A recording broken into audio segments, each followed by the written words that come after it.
seeing an interesting phenomenon right now in Russia in the sense that real incomes are declining, something we haven't seen for a very long while.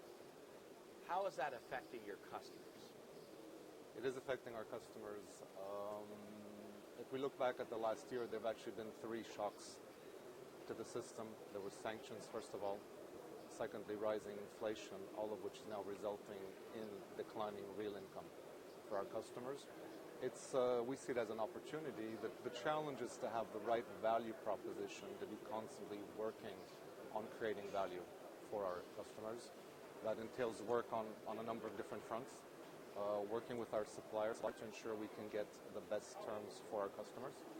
Traditionally, when times get tough, people trade down at the supermarket. Are Russians still buying French wine and avocados? They are trading down. We're seeing very clear trends in that direction. The good news for X5, as we're a multi-format retailer, we have different formats. We can actually take advantage of that down trading. We're seeing it take place in different shapes. One, there are less customer visits. Customers are doing more frequent visits to proximity stores, and they're paying a lot more attention to what's in their basket, reduced numbers of items in the baskets, and they're looking more at first price items as opposed to premium items. So the challenge is to actually respond to that. We are doing that to make sure that in terms of what they're looking for, they can find it. What's the consequence been for your business of the ban on food imports, or some food imports from Western Europe? We've adapted to it, as have all of our competitors. I mean, it's something that, it's not just us, but the Russian food retail industry in general. There was a 3-month adjustment process in terms of finding substitutes. We've found a number of substitutes within Russia. There's a process of import substitution taking place. Russian producers have responded to that challenge.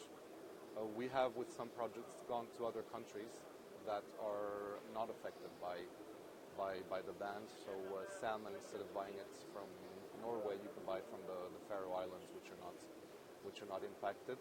It's been an adjustment process. There has been a price impact, but we think we've all digested that as well as we can. And yet, when you walk around supermarkets in Russia, you see what look like banned foods still, but they're illegal, right?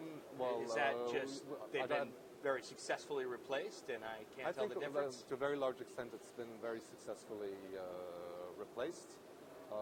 There's a good question of what gets processed where. So Belarus is playing a much larger role in processing for certain foods, but that's not illegal.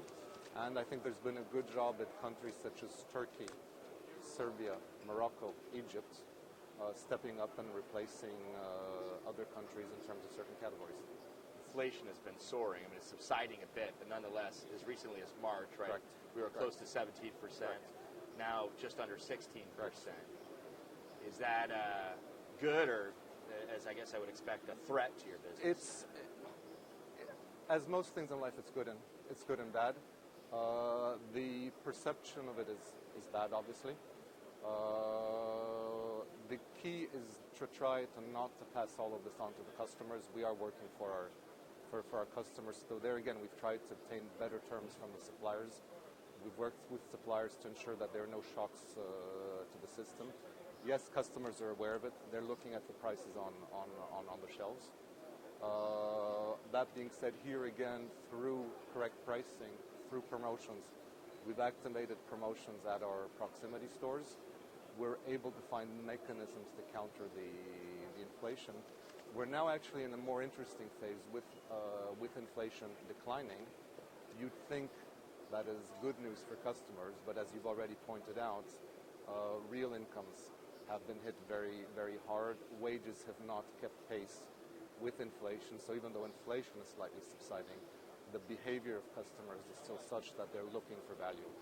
And I think our task, as the task of any retailer, is to provide them with value on a daily basis.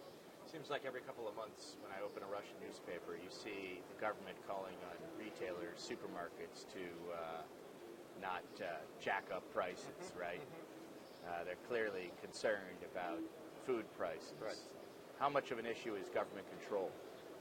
There's a lot of discussion around the topic of regulation of the industry.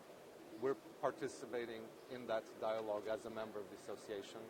What one needs to understand is retail and the retailers are the link between suppliers and customers. And the effects of changes in the economy, they're most visible on the shelf. Therefore, it's obvious that retailers would be in the front line or would be the focus of that debate. I think the task is such that retailers need to work with suppliers.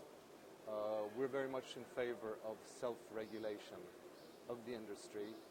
Retail is a very complex industry in the sense that it's very large, but like a nerve system, very, very sensitive to changes.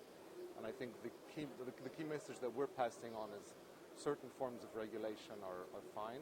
It's very important to understand what the goal of the regulation is.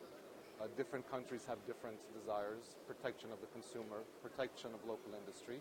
So it's very good to clearly define what the objective is, and then to ensure there's not negative consequences resulting from that. And there's a bill right now that the government has that would regulate the so-called back margin. Correct. That you make.